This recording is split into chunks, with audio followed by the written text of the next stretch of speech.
መሰረተ ዜማ ወጠነ ወጠነ ያሬድ ካህን መሰረተ ዜማ ወጠነ ወጠነ ያሬድ ካህን ያሬድ ያሬድ ያሬድ ያሬድ ካህን ያሬድ ያሬድ ያሬድ ያሬድ ካህን ጥዑመ ልሳን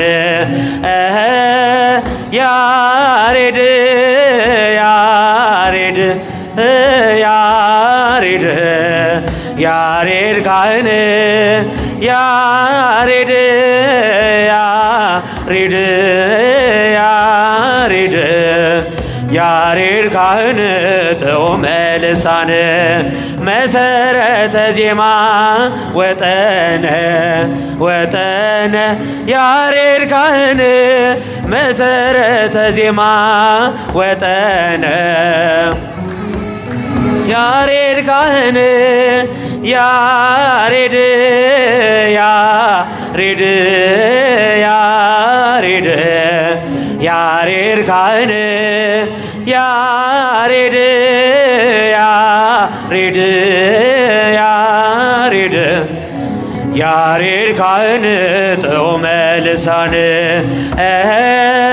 ያሬድ ያሬድ ያሬድ ያሬድ ካህን ያሬድ ያሬድ ያሬድ ያሬድ ካህን ጥዑመ ልሳን መሰረተ ዜማ ወጠነ ወጠነ ያሬድ ካህን መሰረተ ዜማ ወጠነ ወጠነ ያሬድ ካህን ያሬድ ያሬድ ያሬድ ያሬድ ካህን ያሬድ ያሬድ ያሬድ ያሬድ ካህን ጥዑመ ልሳን ያሬድ ያሬድ ያሬድ ያሬድ ካህን ያሬድ ያሬድ ያሬድ ያሬድ ካህን ከፍ በል ክብርም በምድር ይነገራል። ዘመን የሚዋጃልን ምስጋና መድኃኔ ዓለም ስም ገናና መድኃኔ ዓለም ስም ገናና በሰማያት ላይ ከፍ ከፍ እንበል ክብርህም በምድር ይነገራል። ዘመን የሚዋጅ መድኃኔ ዓለም ስም ገናና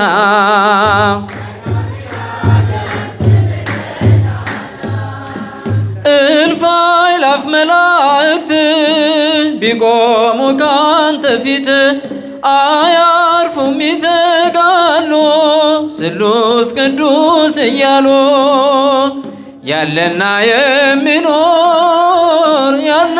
የሚኖር አንተነ እግዚአብሔር በሰማያት ላይ ከፍ ከፍ እንበል ክብርም በምድር ይነገራል። አለን ምስጋና መድኃኔ ዓለም ስም ገናና መድኃኔ ዓለም ስም ገናና ሊቃናት ይጮኻሉ በጎድል ነሳ እያሉ የወርቅ ጽናን የያዙ ምስጋናህን አበዙ ያለና የሚኖር አንተነ እግዚአብሔር በሰማያት ላይ ከፍ ከፍ በል ክብርህም በምድር ይነገራል። አለን ምስጋና መድኃኔ ዓለም ስምህ ገናና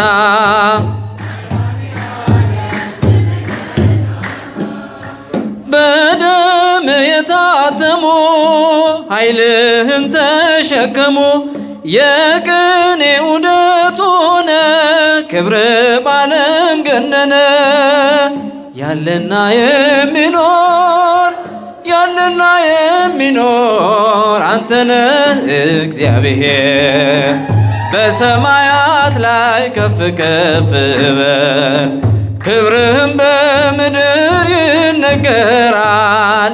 ዘመን የሚዋጃለን ምስጋና መድኃኔ ዓለም ስምህ ገናና ስምህ ገናና በዙፋን ስር ካሉት ከሰባቱ መናፍስት ከታመነው ምስክር አዲስ ውዳሴ መዝሙር ያለና የሚኖር አንተነ እግዚአብሔር በሰማያት ላይ ከፍ ከፍ እንበል ክብርህም በምድር ይነገራል። ዘመን የሚዋጃለን ምስጋና መድኃኔ ዓለም ስምህ ገናና መድኃኔ ዓለም ስምህ ገናና ላይ ከፍ ከፍ እንበል ክብርህም በምድር ይነገራል። ዋጃለን ምስጋና መድኃኔ ዓለም ስምህ ገናና ያዕቆብ ከቤርሳቤ ወደ ካራን ሲሄድ የለውም ነበረ አማካሪ ዘመድ ፀሐይ ጠልቃ ነበር ከዚያ እንደደረሰ ከራሱም በታች ድንጋይ ተንተራሰ ያዕቆብ ከቤርሳቤ ወደ ካራን ሲሄድ የለውም ነበረ አማካሪ ዘመድ ፀሐይ ጠልቃ ነበር ከዚያ እንደደረሰ ድንጋይ ተንተራሰ ሕልምንም አለመ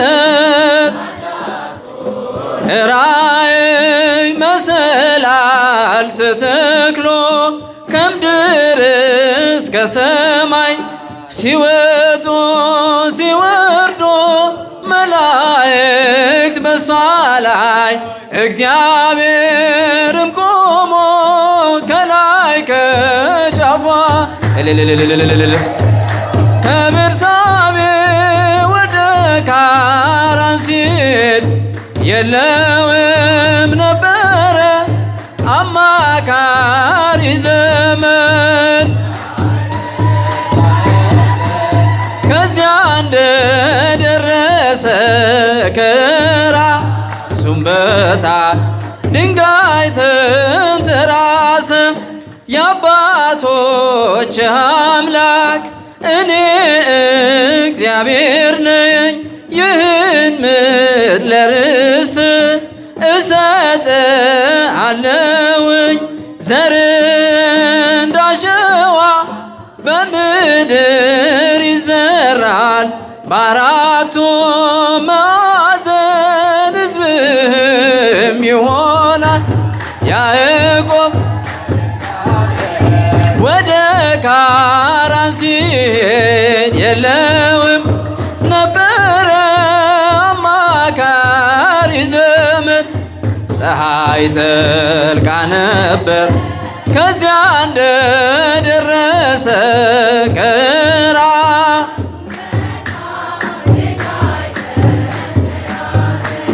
አበው በምሳሌ እንደ የተናገሩት ከምድር እስከ ሰማይ አምላክ የዘረጋው በላይዋ ተቀም በግልጽ የታየባት የያዕቆብ መሰላል እመቤታችን ከቤርሳቤ ወደ ካራን ሲሄድ የለውም ነበረ አማካሪ ዘመድ ፀሐይ ጠልቃ ነበር ከዚያ እንደደረሰ ከራ ተንተራሰ ሰማይና ምድር የሚታረቁባት ወልደ እጓለ እመሕያው የተወለደባት መላእክት ከሰማይ ባንድ የዘመሩላት ታላቋ እመቤታችን ናት። ቆም ከቤርሳቤ ወደ ካራን ሲሄድ የለውም ነበረ አማካሪ ዘመድ ፀሐይ ጠልቃ ነበር ከዚያ እንደደረሰ ምና ግሩም ሙዳየምና ግሩም ሙዳየምና የፀሐይ መውጫ ምስራቁ ነሽ ታላቁን ብርሃን አየንብሽ አትጨልምም ሕይወታችን ልጅሽ ስላለ ፀሐያችን ሙዳየምና ግሩም ሙዳየምና ግሩም ሙዳየምና ሙዳየምና ግሩም ሙዳየምና ግሩም ሙዳየምና ትሕትና ልብስሽ ፍቅር ውበትሽ ጽንስ ያዘልላል ሰላምታ ድምፅሽ እሳቱን ወልደሽ እሳት ታቅፈሻል ሳንዘምርልሽ መቼ ይመሻል ሙዳየምና ግሩም ሙዳየምና ግሩም ሙዳየምና ግሩም ሙዳየምና ግሩም ሙዳየምና ሰአሊ ለነ ሰላም ለኪ ተማህፀነ በኪዳንኪ ንይርግብየ ምስለ ወልድኪ ሰማይ ወምድር ያወድሱኪ ሙዳየምና ግሩም ሙዳየምና ግሩም ሙዳየምና ሙዳየምና ግሩም ሙዳየምና ግሩም ሙዳ ማርያም ማርያም ድንግል ማርያም ማርያም ድንግል ማርያም ማርያም ድንግል ማርያም ማርያም ድንግል ማርያም ድንግል ማርያም ድንግል ማርያም ድንግል ማርያም ድንግል ማርያም ማርያም ማርያም ድንግል ማርያም ድንግል ማርያም ድንግል ማርያም ድንግል ማርያም ማርያም ድንግል ማርያም ወላዲተ ቃል ማርያም ወላዲተ ቃል ማርያም ወላዲተ ቃል ማርያም ወላዲተ ቃል ወላዲተ ቃል ወላዲተ ቃል ወላዲተ ቃል ወላዲተ ቃል ማርያም ወላዲተ ቃል ወላዲተ ቃል ወላዲተ ቃል ወላዲተ ቃል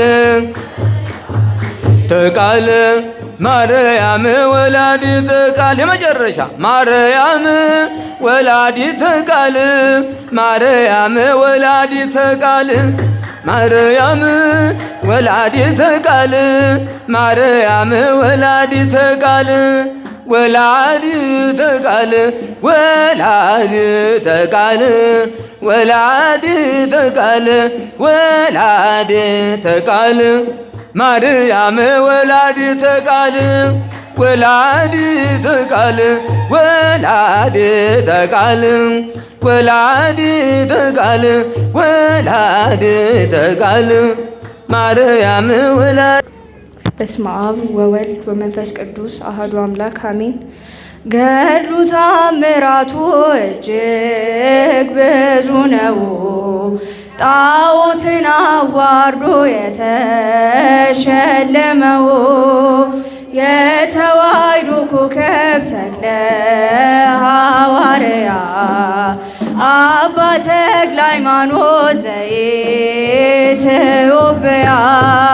ገድሉ ተአምራቱ እጅግ ብዙ ነው። ጣዖትን አዋርዶ የተሸለመው የተዋሕዶ ኮከብ ሐዋርያ አባ ተክለ ሃይማኖት ዘኢትዮጵያ ዳግማዊ ዮሐንስ ጠፈር የታጠቀ ባህታዊ ጠላት ያስጨነቀ የጸጋ ዛፍ ፍሬ ዛፍ ሆኖ በቀለ በደብረ ሊባኖስ መናኛ አስከተለ። ገድሉ ተአምራቱ እጅግ ብዙ ነው። ጣዖትን አዋርዶ የተሸለመው የተዋሕዶ ኮከብ ተክለ ሐዋርያ አባ ተክለ ሃይማኖት ዘኢትዮጵያ ደካማ መስሏቸው በአንድ እግሩ ሲያዩት ባለ 6 ክንፉ ተክለ አቢን አባት እርሱስ አንበሳ ነው ትናገር ደብራስቆ ሌጊዮን ሲዋረድ እፍረት ተከናንቦ ገድሉ ተአምራቱ እጅግ ብዙ ነው። የተሸለመው የተዋሕዶ ኮከብ ተክለ ሐዋርያ አባ ተክለ ሃይማኖት ዘኢትዮጵያ ከካህናት መካከል እሩይ ነው ተክለ መጣው ከገዳም ልሳለም ብዬ ኢትዮጵያዊው ጻድቅ አባ ተክለ ሃይማኖት ወልደ ዋህድ ብለው ምድሪቷን ቀደሷት። ብዙ ነው ጣዖትን አዋርዶ የተሸለመው የተዋሕዶ ኮከብ ተክለ ሐዋርያ አባ ተክለ ሃይማኖት ዘኢትዮጵያ የባረከው ውሃ የረገጥከው መሬት ጥላ ያረፈበት ሆኗል ጸበል እምነት ኑና ተመልከቱ ድውያን ሲፈቱ ይሰብካል ተክለ አብ ዛሬም እንደ ጥንቱ ገድሉ ተአምራቱ እጅግ ብዙ ነው። የተሸለመው የተዋሕዶ ኮከብ ተክለ ሐዋርያ አባ ተክለ ሃይማኖት ዘኢትዮጵያ አሃደ ለከ ወአሃደ ለሙሴ አሃደ ለከ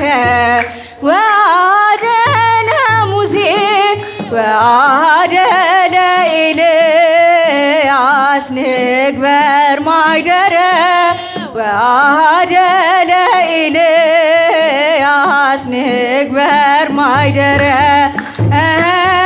ወአሐደ ለኤልያስ ንግበር ማይደረ ወአሐደ ለኤልያስ ንግበር ማይደረ አንዱንም ላንተ አንዱንም ለሙሴ አንዱንም ላንተ አንዱንም ለሙሴ አንዱንም ለኤልያስ እንስራ ዳስ ለኤልያስ እንስራ ዳስ አንዱንም ለኤልያስ እንስራ ዳስ አንዱንም ለኤልያስ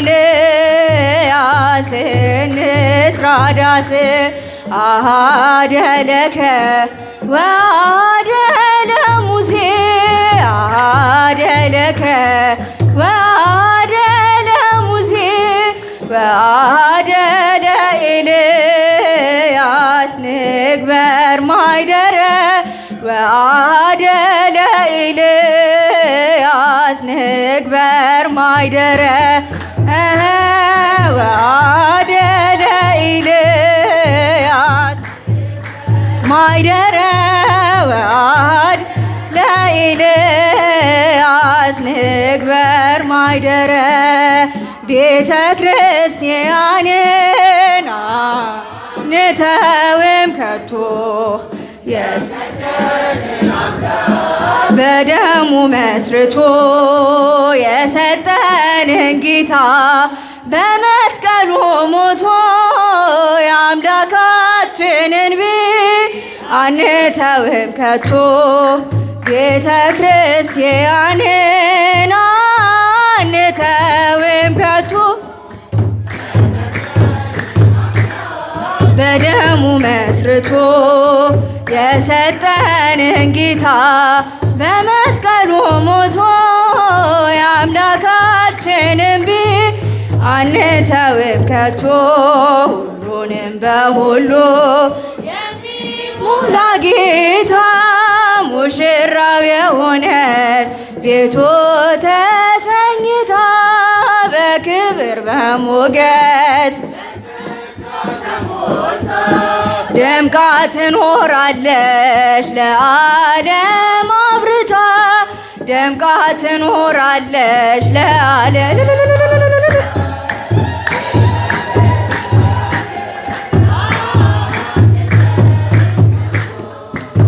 የሰጠንን አምላክ በደሙ መስርቶ የሰጠንን ጌታ በመስቀሉ ሞቶ የአምላካችንን ቤት አንተውም ከቶ ዲያብሎስ ቢጨርስ ቀስቶቹን በሙሉ ወጥመድ ቢዘረጋ በጉዟችን ሁሉ እንሻገራለን የአምላክን ስም ጠርተን አንዳች አይነካንም እርሾ አንዳች አይነካንም እርሱን ተጠግተን ቤተ ክርስቲያንን የሰጠንን አምላክ በደሙ መስርቶ የሰጠንን ጌታ በመስቀሉ ሞቶ የአምላካችንን ቤት አንተውም ከቶ በስሙ መሰብሰብ በስሙ መስራት ስለ ስሙ መኖር ለስሙ ጠላት ዲያብሎስ ምን ባያስደስተው ይህ ነው ክርስትና ይሄ ነው ሕይወት ይህ ነው ክርስትና ይሄ ነው ሕይወት ቤተ ክርስቲያንን አንተውም የሰጠንን አምላክ በደሙ መስርቶ የሰጠንን በመስቀሉ ሞቶ የአምላካችንን ቤት አንተውም ከቶ ከትውልድ ለትውልድ የምናስረክበው ለልጅ ልጅ አውርሰን ደስ የምን አይደል ብርና ወርቅ አይደል ሌላ ሀብት ሃይማኖታችን ነው የእኛ ርስት ቤተ ክርስቲያን ናት የእኛ ርስት ጉልት ቤተ ክርስቲያንን የሰጠንን አምላክ በደሙ መስርቶ የሰጠንን ጌታ በመስቀሉ ሞቶ የአምላካችንን ቤት አንተውም ከቶ ተማኅፀንኩ በኪዳንከ ኢታስመዓኒ መርገመ መርገመ ተማኅፀንኩ በኪዳንከ መርገመ አመ በዳርየ ትለት ትመጽእ ዳግመ አመ በዳርየ ትለት ትመጽእ ዳግመ አመ በዳርየ ትለት ትመጽእ ዳግመ አመ በዳርየ ትለት ትመጽእ ዳግመ ተማኅፀንኩ በኪዳንከ መርገመ ተማኅፀንኩ በኪዳንከ ኢታስመዓኒ መርገም መርገመ አመ በዳርየ ዕለት ትመጽእ ዳግመ አመ በዳርየ ዕለት ትመጽእ ዳግመ አመ በዳርየ ዕለት ትመጽእ ዳግመ አመ በዳርየ ዕለት ትመጽእ ዳግመ ተማኅፀንኩ በኪዳንከ ኢታስመዓኒ መርገም መርገመ ተማኅፀንኩ በኪዳንከ ኢታስመዓኒ መርገም አመ በዳርየ ዕለት ትመጽእ ዳግመ አመ በዳርየ ዕለት ትመጽእ ዳግመ አመ በዳርየ ዕለት ትመጽእ ዳግመ አመ በዳርየ ዕለት ትመጽእ ዳግመ መላ ሰውነታችንና ማተብ በስመ አብ ወወልድ ወመንፈስ ቅዱስ አሃዱ አምላክ አሜን።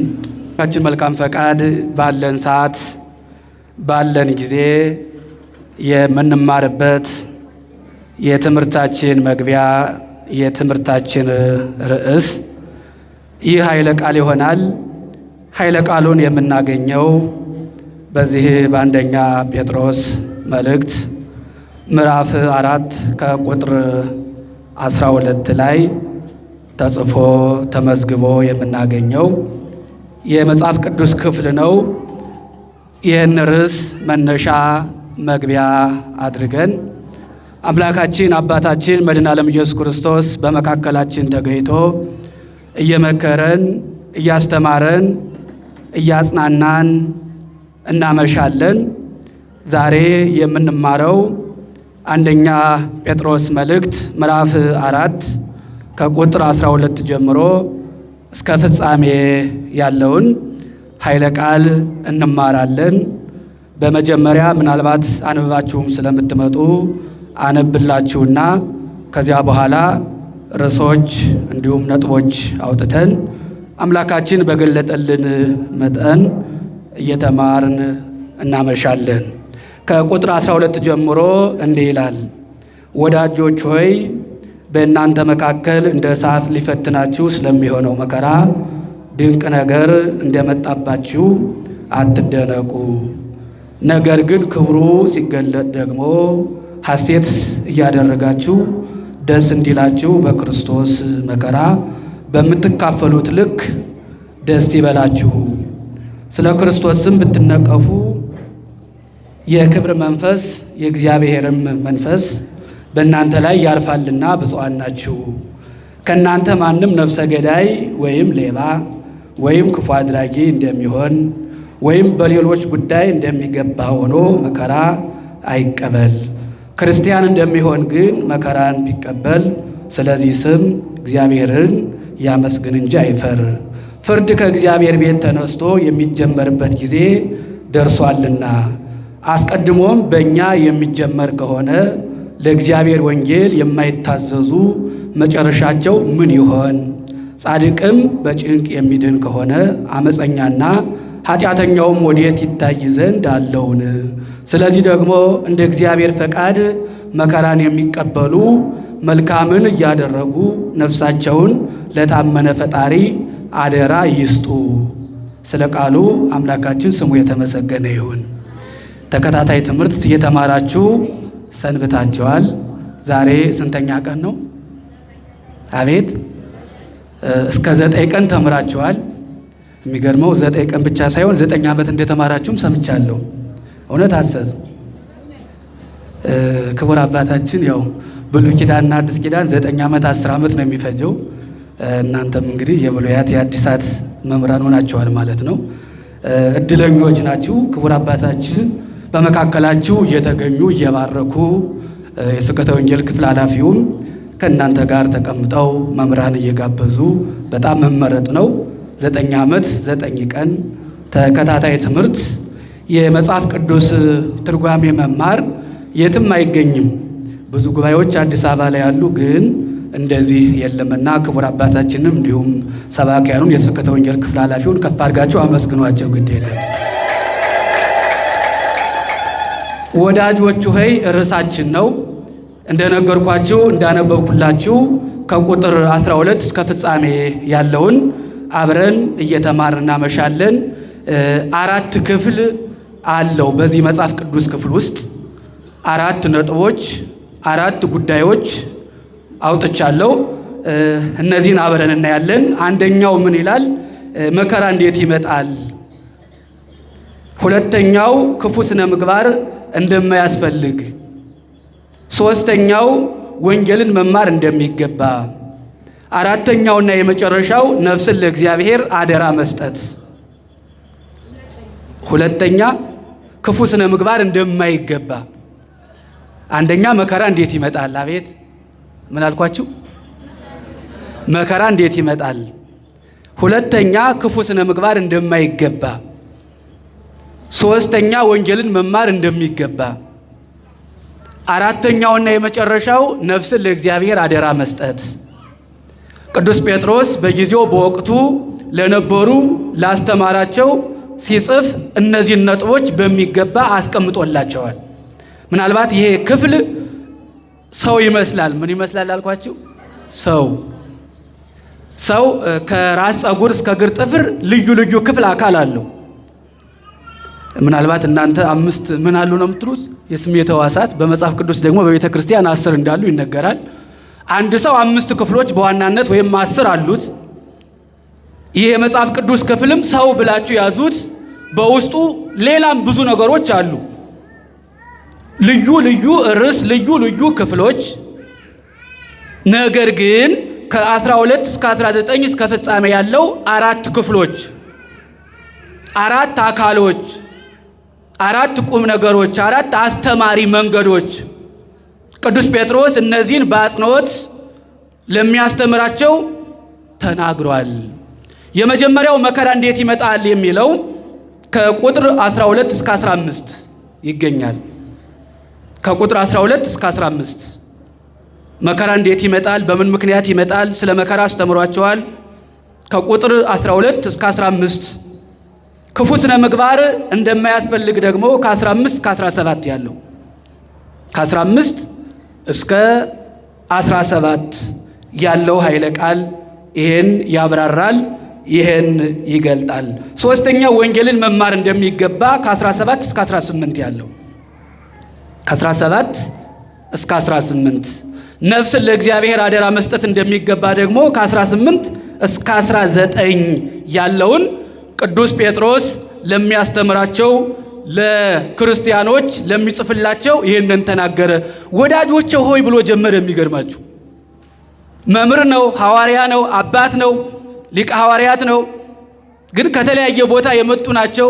የተሰበሰቡ ለመማር ወንጌል አያውቁም፣ ገና አዲስ ክርስቲያን ናቸው።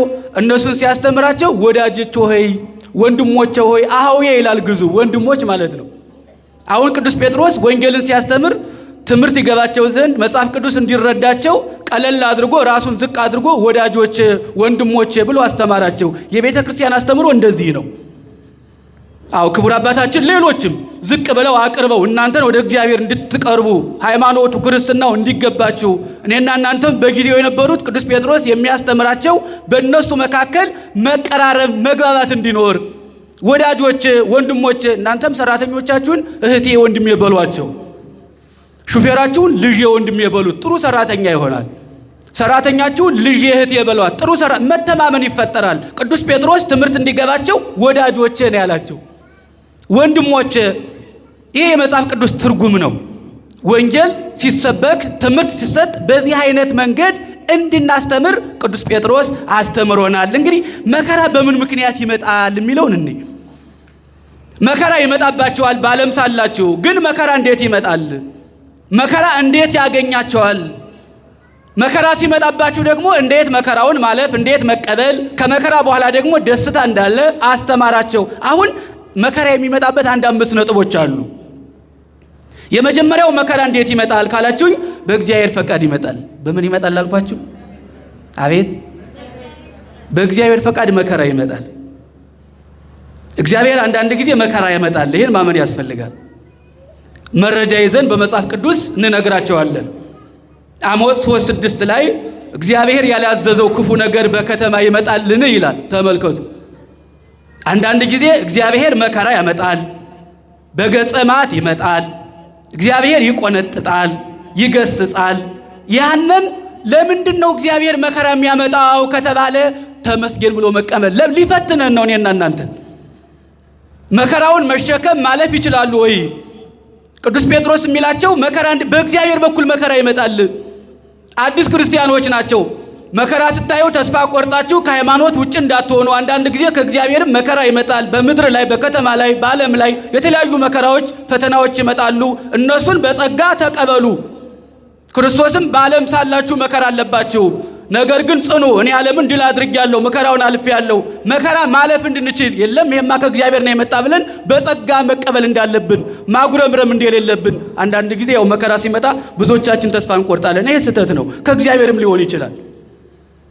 አይ እግዚአብሔር እኮ የኔን የልቤን ጽናት የሃይማኖቴን ብርታት ለማየት ነው ይሄን መከራ ያመጣብኝ ብሎ ተመስገን ብሎ መቀበል። ቶሎ ተስፋ አለመቁረጥ። በእግዚአብሔር በኩል መከራ ይመጣል። ሌላው እግዚአብሔር የሚወዳቸውን በመከራ ይገስጻል። ሁለተኛው ተመልከቱ። የሚወዳቸውን ሰዎች የሚወዳቸውን ክርስቲያን እግዚአብሔር በመከራ ይገስጻልና ተስፋ እንዳትቆርጡ እያለን። አሁን መከራ በመጽሐፍ ቅዱስ ሲተረጎም እንደዚህ ነው፣ በቁሙ አይተረጎም። እግዚአብሔር የሚወዳቸውን ለተለያየ መልካም ስራ የሚፈልጋቸውን ምን ያመጣባቸዋል? ምን ያመጣባቸዋል? መከራ። ለምሳሌ መጽሐፈ ምሳሌ ምዕራፍ 3 ቁጥር 12 ላይ እስመ ዘአፍቀረ ይገስጽ አብ ወልዶ ከማሁ ይገስጽ እግዚአብሔር። አባት የሚወደውን ልጁ እንደሚገስጽ ሁሉ እግዚአብሔርም የሚወደውን ይገስጻል፣ በመከራ ይገስጻል ይላል። መቼም የሚወደድ ልጅ አባት በሚገባ ነው አይደለም እንደ ተንከባክቦ የሚያሳድገው። የማይወደድ ልጅ ቢሆንም ምሳ ሲጨብጥ ዝም ብለን አናየውም። ወደ ውሃ ሲወርድ ዝም ተብሎ አይታይም። ወላጆች ልጆቻቸውን ገስጸው ቆንጥጠው ያሳድጋሉ፣ በስነ ምግባር በተለያየ ነገር።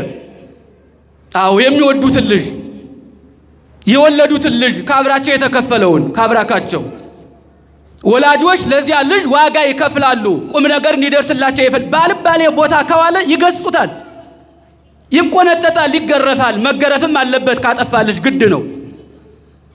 እንደዚሁም ሁሉ እግዚአብሔር የሚወዳቸውን ይገስጻል በመከራ። አያችሁ መከራ ያመጣል እግዚአብሔር። አንዳንድ ጊዜ መካን እንሆናለን፣ አንዳንድ ጊዜ ድሃ እንሆናለን፣ አንዳንድ ጊዜ ስራ እናጣለን፣ ጤና እናጣለን።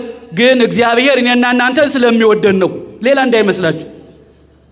እግዚአብሔር ከወደደን አንድ ነገር ያሸክመናል፣ ይፈልገናል። እኔና እናንተን እዚህ ምድር ላይ ካሉ ነገሮች እንደ ሰውኛው በዓለም ላይ ከምንጠቀማቸው ነገሮች ያሳጣናል ማለት ነው። ለምን? ስለሚወደን ነው። ለሌላ ቁም ነገር መርጦናል። ወይ ለመንግስቱ ነው፣ ወይ በእኔና በእናንተ ላይ ስራ ሊሰራ ነው። ይሄ ስለሆነ በመከራ እግዚአብሔር ይገስጻል፣ ይቆነጥጣል። የተለያዩ ችግሮች ይመጡባቸዋል። በክርስትና ስትኖሩ ዛሬ ነው ወንጌል ሰብኬላችሁ ክርስቲያን ነኝ ብላችሁ ዝም ብላችሁ እንዳትቀመጡ እያላችሁ በእግዚአብሔር በኩል መከራ ይመጣባቸዋል።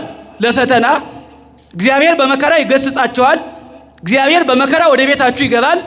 እነዚህን እወቁ እያለ ቅዱስ ጴጥሮስ እነዚህን የሚያስተምራቸውን የሚጽፍላቸውን ክርስቲያኖቹን ይሄን አስተማራቸው። ሶስተኛው መከራ እንዴት ይመጣል ከተባለ መከራ እግዚአብሔርን የምናውቅበት ነው። ሌላው ሶስተኛው መከራ እግዚአብሔርን እናውቅበታለን። በመከራ እግዚአብሔር ይታወቃል። የሚገርማችሁ እግዚአብሔርን አንዳንድ ጊዜ ሰዎቹ ሳያውቁት የትም ሀገር ይቆያሉ። አንድ ጊዜ የቆነጥጣቸውና ከዚያ በኋላ ግን የተለያየ ችግር፣ የተለያየ ፈተና፣ የተለያየ ማዕበል ሞገድ ሲመጣ ከእግዚአብሔር አይርቁም፣ ከእግዚአብሔር አይሸሹም፣ ከእግዚአብሔር አይርቁም። ቅዱስ ጳውሎስ ሮሜ 8:35-37 ላይ መኑ ያድገን ፍቅሮ ለክርስቶስ ሕማምኑ ምንዳቤኑ ስደትኑ፣ ከክርስቶስ ፍቅር ማን ይለየናል? ራብ ነው፣ ስደት ነው፣ ጽም ነው፣ ሞት ነው፣ ማንም አይለየንም። አሁን ክርስቶስን ያወቁ ክርስቲያኖች፣ እግዚአብሔርን የወደዱ ሰዎች የተለያየ መከራና ፈተና ቢመጣ ከእግዚአብሔር ፍቅር ሊለያቸው ሊያርቃቸው አይቻልም። ይሄንን ያስተማራቸው በመከራ እግዚአብሔር ይታወቃል። ምንም ጥርጥር የለውም። አሁን ደስ የሚለው ረሃቡም ጽሙም የተለያየ ችግር ሲመጣ ብዙ ሰው ወደ ክርስቲያን እየቀረበ ነው። አያችሁ በመከራ እግዚአብሔር ታወቀ ማለት ነው። በተለያዩ ጊዜ አንዳንድ ፈተናዎች ይመጣሉ፣ እናንተ የምታውቋቸው። በእነዚያ ፈተናዎች በእነዚያ መከራዎች አማካይነት ብዙ በሰርክ ጉባኤ ይሄን ያህል ሕዝብ መገኘት መልካም ነው። በነጉም በኪዳኑም በሰዓታቱም ይሄን ያህል ሕዝብ መገኘት መልካም ነው። ያሳለፍናቸው ችግሮች አሉ። በእነዚያ ችግሮች በመከራ እግዚአብሔርን አውቀናል። መከራ እግዚአብሔርን ያሳውቃል እያለ ቅዱስ ጴጥሮስ አስተማራቸው። ሌላው ወደ አራተኛው ስንሄድ መከራ በሰይጣን ይመጣል። በሰይጣን ይሄ ትልቁ ነው። እንደውም መከራ በተለያየ ነገር ይመጣል ብያቸዋለሁ። ግን በጣም ትልቁ ፈተና በሰይጣን በኩል የሚመጣው መጽሐፍ ቅዱስ ላይ ማየት እንችላለን። ሰይጣን መከራ ማምጣት ይችላል። ኢዮብን ማየት ትችላላችሁ። ኢዮብ 1:12 ጀምሮ ስትመለከቱ ሰይጣን በኢዮብ ላይ በጣም ከባድ የሆነ መከራ ፈተና አምጥቶበታል። በሰይጣን የሚመጣው መከራ ፈተና በጣም ከባድ ነው። ኢዮብ በአንድ ጊዜ 10 ልጆቹን፣ እንስሳቱን፣ ሰራተኞቹን፣ ትዳሩን ብዙ ነገር አጥቷል። ይሄ መከራውን በሰይጣን በኩል የሚመጣው ነው። አሁን ዓለም ላይ ያለው መከራም ትልቁ ፈተና ይሄ ነው፣ በሰይጣን የሚመጣው። የሚገርማችሁ ይሄን ወቁ ነው። በሰይጣን የሚመጣው ፈተና በጣም ከባድ ነው። ዓለም ላይ ምድር ላይ ዛሬ አፍሪካም የትም ብትሉ ትላልቅ ፈተናዎች መከራዎች አሉ። እኛ ሀገር ረሃብ ጽም አለ። ይሄ በሰይጣን አማካይነት ይመጣል። ሌላው አውሮፓ ዓለም ላይ በክረምት በጣም አደገኛ የሆነ በረድ ይኖራል። በበጋ ነፋስ ይኖራል። አውሎ ነፋስ ቤታቸውን ይወስድባቸዋል። ፎቃቸው መሬት ተንቀጥቅጦ ይደረመሳል። እነዚህ ሁሉ በሰይጣን የሚመጡ ፈተናዎች ናቸው። ግን እነዚህን በጽናት ነው የምታልፉ። ጽናት ከሌላችሁ በሰይጣን የሚመጣውን ፈተና ማለፍ እና መሻገር አትችሉም። እነዚህን ቁም ነገሮች አስተማራቸው። በመከራ እንዲጸኑ፣ ተስፋ እንዳይቆርጡ፣ ሃይማኖታቸውን እንዳይቀይሩ። አንድ ጊዜ መከራ ሲመጣ ከክርስትና ወጥተው ወደ ሌላ ሃይማኖት እንዳይሄዱ። በሰይጣንም በእግዚአብሔርም ይመጣል። በእግዚአብሔር የሚመጣው ስለሚወደን ነው፣ ለፈተና ነው፣ ለመልካም ነገር ነው። በሰይጣንም እንደዚሁ። ያንን ደግሞ በጽናት በትዕግስት ማለፍ ትችላላችሁ። የመጨረሻው መከራ በኃጢአት ይመጣል። መከራ እንደውም ዓለም ላይ ምድር ላይ የመጣው በኃጢአታችን አማካይነት ነው። የኛ ዓለማችን መኖሪያችን የት ነበረ? አቤት ገነት፣ ቃለ ሕይወት ያሰማልን። ገነት ነበረ። ግን ኃጢአት ሰራን፣ ሕጉን ትእዛዙን አፈረስን፣ እግዚአብሔርን እምቢ አልን። በዚህ አማካይነት ወደ የት መጣን? ወደዚህ ምድር፣ ወደዚህ ዓለም። ወደዚህ ዓለም ስንመጣ ደግሞ ኦሪት ዘፍጥረት 3:18 ላይ ለታብቁል ብከ ምድር ሶከ ወአሜከላ፣ ምድር እሾህና አሜከላ ታብቅልብህ። እሾህ አሜከላ መከራ ነው። እሾህ አሜከላ ስቃይ ነው። ይህ ምድር የኔና የናንተ መኖሪያ አይደለም ነበር። በኃጢአታችን አማካይነት በመከራ እንድንኖር፣ እንድንሰቃይ፣ እንድንወጣ፣ እንድንወርድ፣ እንድንራብ፣ እንድንጠማ የሆነበት ምክንያት በኃጢአት ምክንያት በጣም ትልቅ መከራ አለ። በኃጢአት ምክንያት የመጣው መከራ ተደራራቢና አንዱ ሲያልፍ ሌላው መከራ ይመጣል። አንዱ ችግር ሲያልፍ ሌላ ችግር ይመጣል። አዎ መከራው ተደራራቢ ይሆናል። መከራው አስቸጋሪ ይሆናል። በኃጢአታችን አማካይነት መከራ ይመጣል። አሁንም ኃጢአት የምትሰሩ ከሆነ መከራ ይመጣባቸዋል እያላቸው ነው ቅዱስ ጴጥሮስ።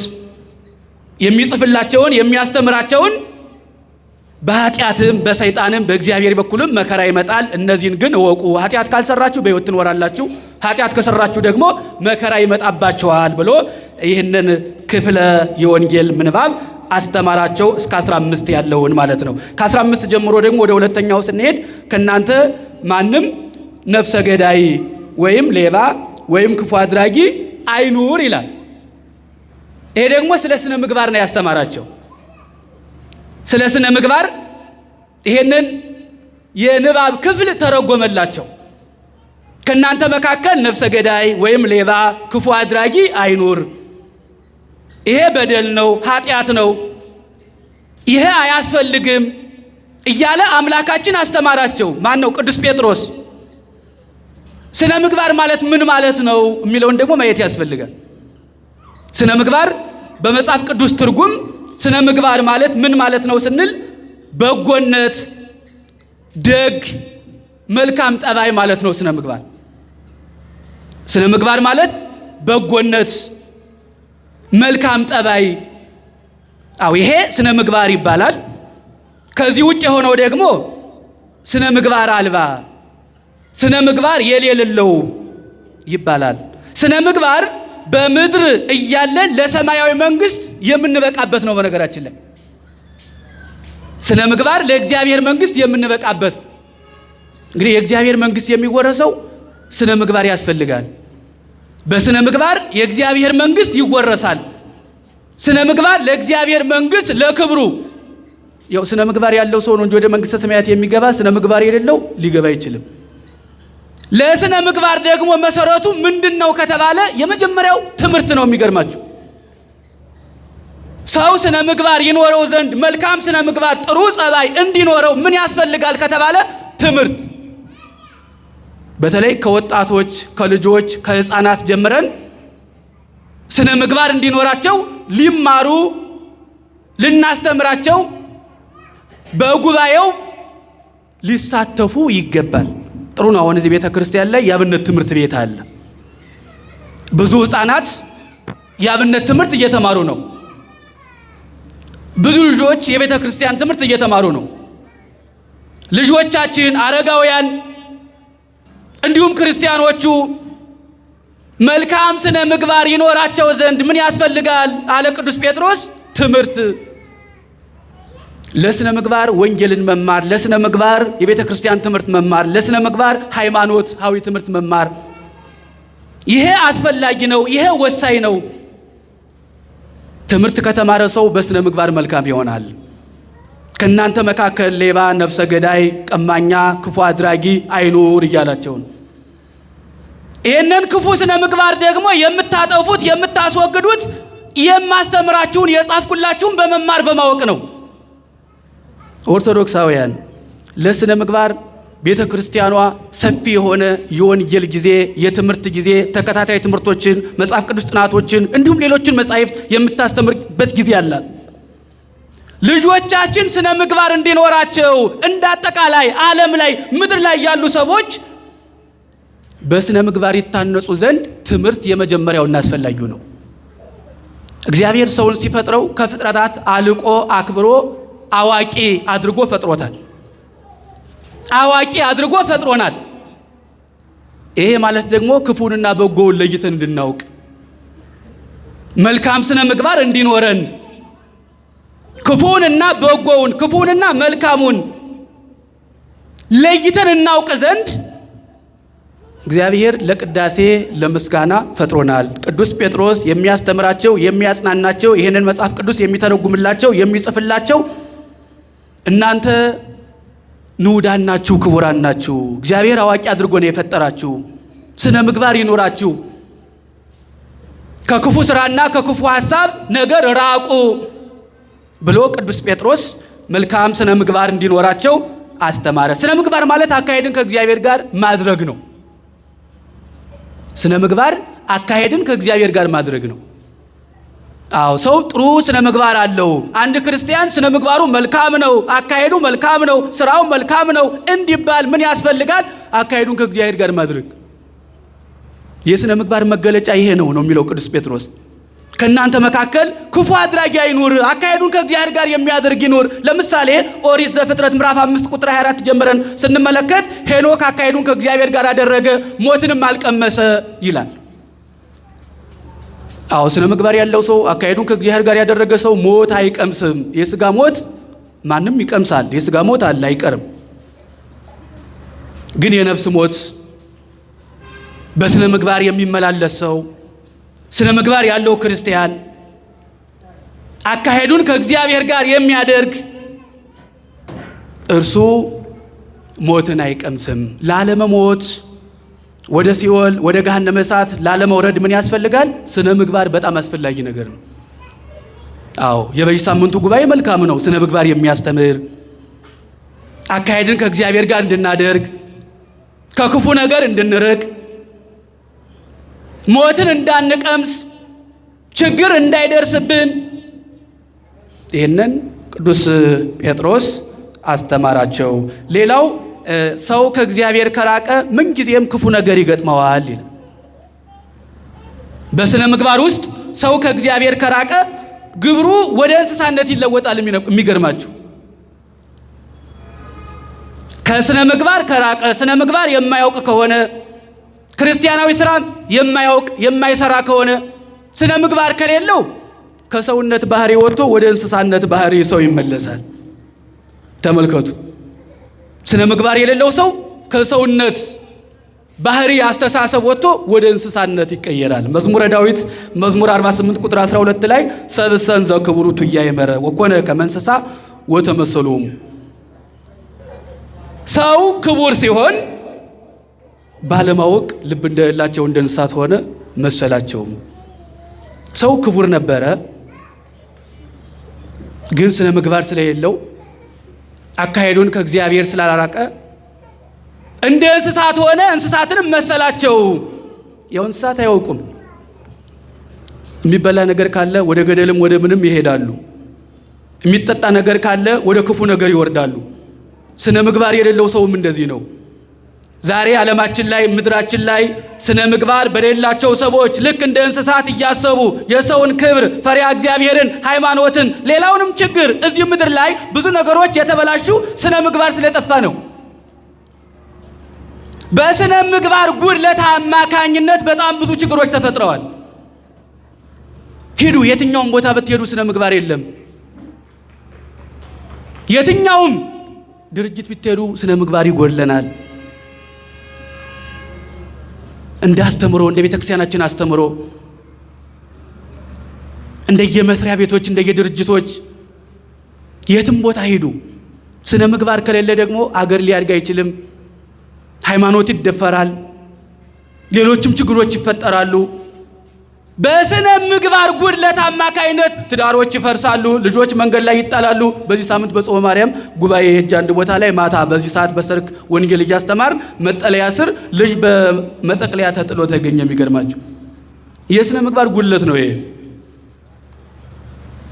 ስነ ምግባር ስለሌለ ባልና ምሽት አልተስማሙም። ልጃቸውን ግን ቤተክርስቲያን አመጣው አስቀመጡ። ቤተክርስቲያን መጣላቸው መልካም ነው፣ ግን የስነ ምግባር ጉድለት ነው። ልብ በሉ። ቅዱስ ጴጥሮስ አብዝቶ አጥብቆ ስለ ስነ ምግባር አስተማራቸው። ትዳራቸው እንዳይፈርስ፣ በሃይማኖት እንዲጸኑ፣ እግዚአብሔር እንዳያስቀይሙ፣ የተለያየ ችግር እንዳይገጥማቸው ስነ ምግባር ይኑራችሁ። በስነ ምግባር ጉድለት ዛሬ ዓለም ታያላችሁ ትርመስመሳለች። ያለውን ችግር ያለውን ፈተና ተመልከቱ። ስነ ምግባር ካለ እኮ እግዚአብሔር ይደሰታል፣ እኛም እንተማመናለን፣ ውሸት አይኖርም።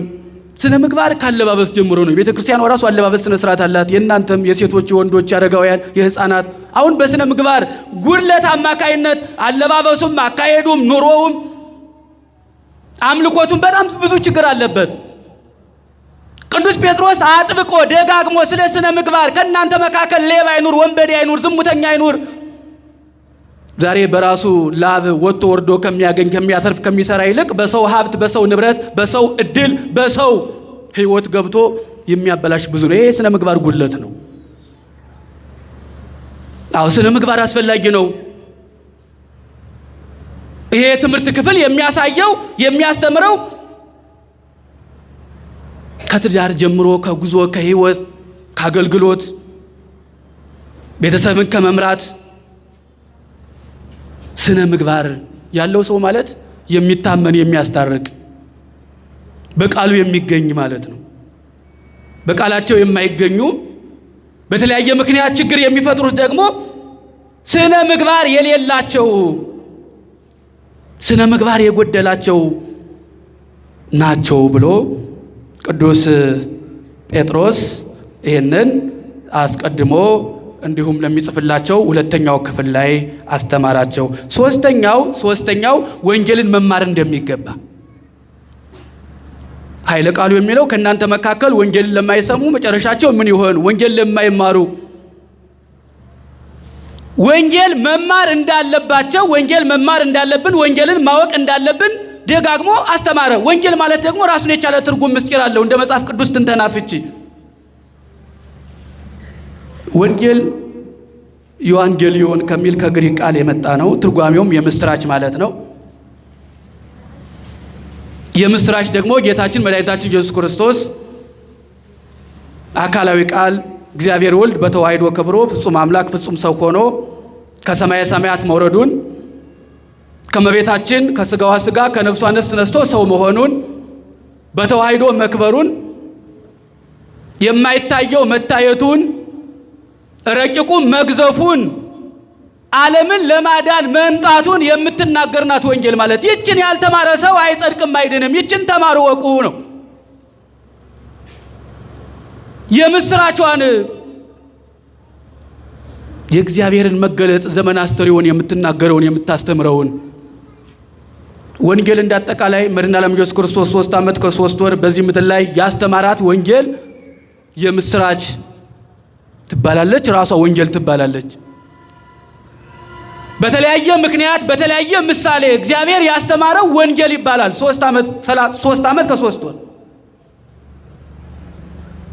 ይሄን ወቁ፣ ይሄንን ተረዱ፣ ይሄንን ተማሩ እያለ ወንጌልን ክፍል ክፍል ሰጥቶ ቅዱስ ጴጥሮስ አስተማራቸው። ወንጌል የመዳኛ መንገድ እንደሆነም ነግሯቸዋል። የመዳኛ መንገድ ለመዳን ግዴታ ወንጌልን ማወቅ፣ ወንጌልን መማር፣ ስለ ወንጌል መረዳት አስፈላጊ እንደሆነ እግዚአብሔር ማስተምሯል። በማርቆስ ወንጌል 16:15 ላይ የማርቆስ ወንጌል ምዕራፍ 16 ቁጥር 15 ላይ ወደ ዓለም ሄዱና ወንጌልን ስበኩ፣ ያመነ የተጠመቀ ይድናል፣ ያላመነ ያልተጠመቀ ግን ይፈረድበታል። አሁን ወንጌል የመዳኛ መንገድ ነው፣ የመዳኛ ምስጢር ነው። ምክንያቱም ቅዱስ ጴጥሮስ ይህን ሲያስተምር ጥያቄ እኮ ይነሳል በመካከል ላይ። የሚጠይቁት አሉ ያልገባቸው። እንዴት ነው የምንድነው? እንዴት ነው የምንጸድቀው? የእግዚአብሔር መንግሥት የምንወርሰው? ወንጌልን ስታውቁ፣ ወንጌልን ስትማሩ የመዳኛችሁ መንገድ ወንጌል ናት። ለመዳን ለመጽደቅ የእግዚአብሔር መንግሥት ለመውረስ ወንጌል እንደሚያስፈልግ ወንጌልን ቅዱስ ጴጥሮስ ሲያስተምራቸው በዘር በቋንቋ በቀለም እንደማትወሰን አስተምሯቸዋል። ወንጌል በዘር በቋንቋ በቦታ ርቀት አይገደብም። ወንጌል አንተ ባለጸጋና አንተ ደሃና አትማርም፣ ባለጸጋና ትማራለህ አይባልም። ወንጌል ሥርዓተ ቤተ ክርስቲያን ክርስትና ለሁሉም ነው። ለሚያምን ለሚቀርብ ትሰጣለች። ሰው እንደ ችሎታው እንደ ቋንቋው በየአካባቢው በየቋንቋው ወንጌል ይሰበካል። ተመልከቱ፣ ለሐዋርያት 71 ቋንቋ ገልጦ ከራሳቸው ቋንቋ ጋር በ72 ቋንቋ ዓለሙን እንዲያስተምሩ ወንጌል እንዲሰብኩ ፈቅዶላቸዋል። ስለዚህ ወንጌል በማንኛውም ሰው ቋንቋ ይሰበካል። አንተ የዚህ ሀገር ነህ፣ ለአንተ ወንጌል አይፈቀድም አይባልም። መሰረታዊ ትምህርቶች ነው እያስተማራቸው ያለውን። ወንጌል በቦታ አይገደብም፣ በጊዜ አይገደብም፣ ከዚህ እስከዚህ አይባልም። ምናልባት በእኛ ዘመን አሁን እንደው አንዳንዶቹ ባለማወቅም ሊሆን ይችላል ለወንጌል ቦታ ይሰጣሉ፣ ይገድባሉ። ወንጌልን በአካባቢ ለማድረግ ይሞክራሉ። ይሄ ስህተት ነው፣ እንዳታደርጉ እኮ ነው።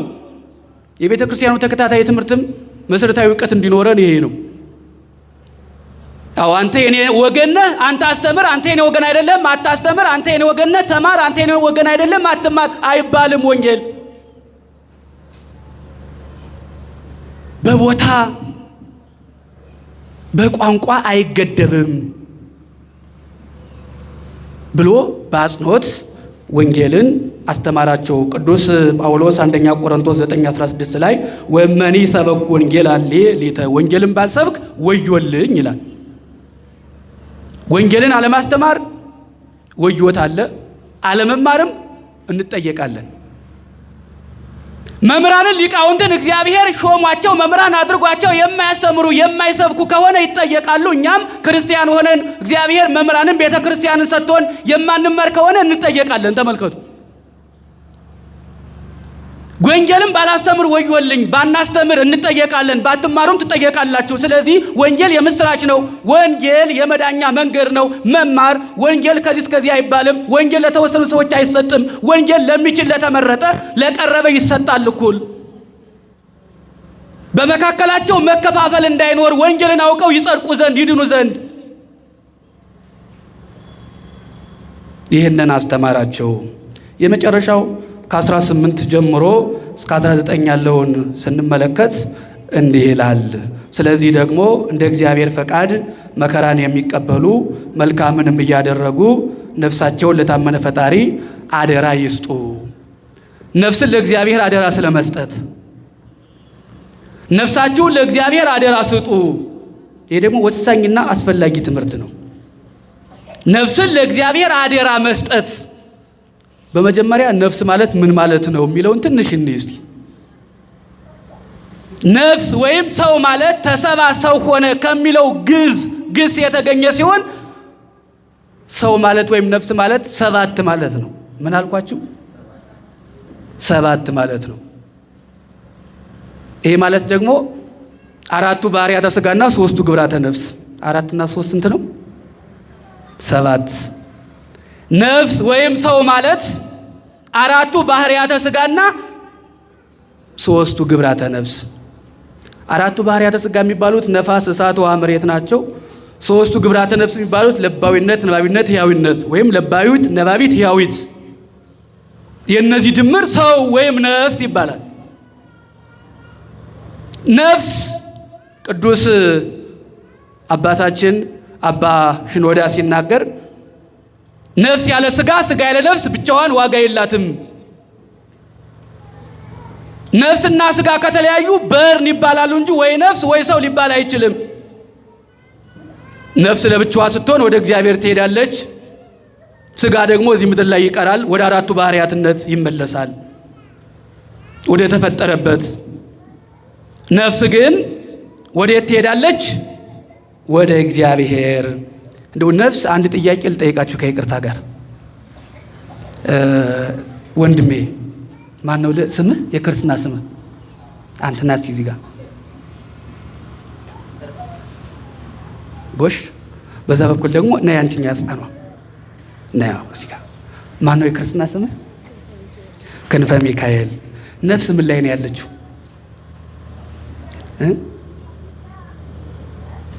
ምን ላይ ነው ያለችው ስታስበው?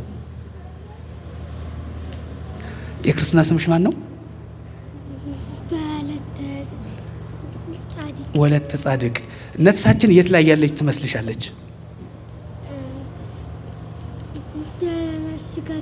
በስጋችን። እግዚአብሔርን አመስግኑላት። ወለተ ጻድቅ ነፍሳችን በስጋችን ያለች ትመስለኛለች አለች። እንዲሁ አንተስ ቤት ትመስላለች? ቁጭ በይ ወለተ ጻድቅ። በስጋችን እሱም በስጋችን ብሏል። እግዚአብሔርን አመስግኑለት። ሕፃናቱን በእውቀት በጥበብ አምላካችን ያሳድግልን። አያችሁ፣ ተከታታይ ትምህርት መማር ጥቅሙ ይሄን ያለው። ሁለቱም ሕፃናት ነፍስ በስጋችን ውስጥ ትገኛለች ብለዋል። አባቶችስ ነፍስ በየት ትመስላችኋለች ያለች? በሙሉ አካላችን። አሁንም ለአባታችን እግዚአብሔርን እናመስግኑላቸው። እናቶችስ ነፍስ በየት ነው ያለችው? በሁሉ ሰውነታችን። ቃለ ሕይወት ያሰማልን። ይህንን እውቀት የሰጧችሁን መጋቢ ሐዲስ የኔታ ሰናይን ክቡር አባታችን ማመስግኑልኝ። ጥሩ ነው በእውነት እውነትም የአዲስ ኪዳን መምህራን ናችሁ። ነፍስ ያለችው በሙሉ አካላችን ነው። ተመልከቱ። አንዳንድ ሰዎች ነፍስ ወይ እጅ ላይ ወግር ላይ ወይ ልብ ላይ ወይ ደግሞ ራስ ላይ ነው የምትሆን የሚሉ አሉ። በጣም ብዙ ጊዜ ጥያቄ ይነሳል። እንዳለማስተምሮ የለም ነፍስማ በሙሉ አካል ልትሆን አትችልም። እጅ ከተቆረጠ አብራ ልትቆረጥ ትችላለች እኮ ይላሉ። አሁን እጃችን ሲቆረጥ ነፍስም ትቆረጣለች? እንዴት አትቆረጥም? በሙሉ አካላችን ከሆነች ያው አንዳንድ ጊዜ በመኪናም በምንም እጅ ቆረጥ የለ አያምጣውና ለምን አትቆረጥም?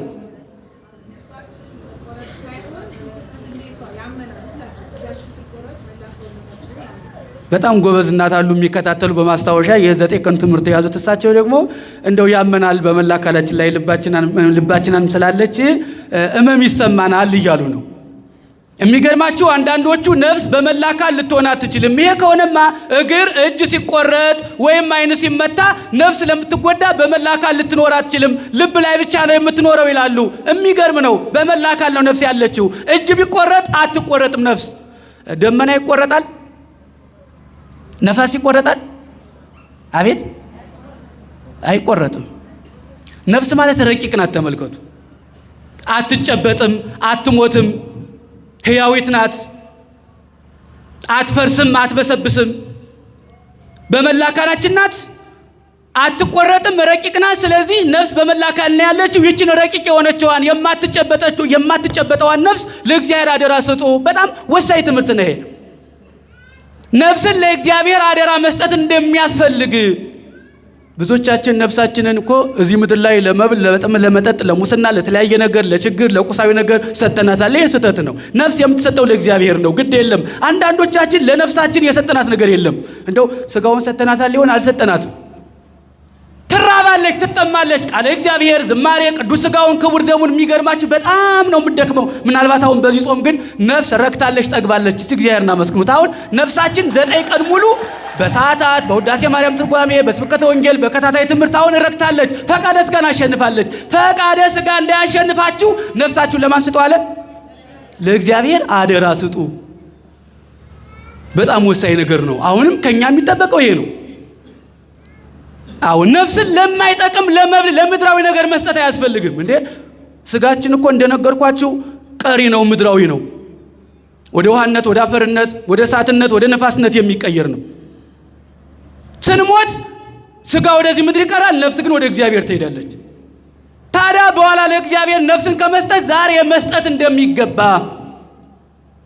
ነፍሱን ስለኔ የሚጥላት ያገኛታል ተብሎ እኮ ተጽፏል። በማቴዎስ ወንጌል 10:39 ጀምሮ ስትመለከቱ ነፍሱን ስለኔ የሚተዋት፣ ይሄ ማለት መከራ የሚቀበልባት፣ የሚራብባት፣ ስለሷ የሚጠማ የተለያዩ ችግሮችን የሚቀበል በኋላ ያገኛታል፣ ያድናታል። ስንት ክፍል ነበረው ትምህርቱ? አቤት 4። አንደኛው ምንድነው? መከራ እንዴት ይመጣል። ሁለተኛው ክፉ ስነ ምግባር እንደማያስፈልግ። ሶስተኛው ወንጌልን መማር እንደሚገባ። አራተኛውና የመጨረሻው ነፍስን ለእግዚአብሔር አደራ መስጠት እንደሚያስፈልግ እንደ ባለን ሰዓትና ባለን ጊዜ በተወሰኑ ደቂቃዎች ይህንን አይተናል። የተማርነውን 160 30 ያማረ ፍሬን እናፈራበት አምላካችን ይርዳን። ስብሐት ለእግዚአብሔር ወለወላዲቱ ድንግል ወለመስቀሉ ክቡር። ይቆየን።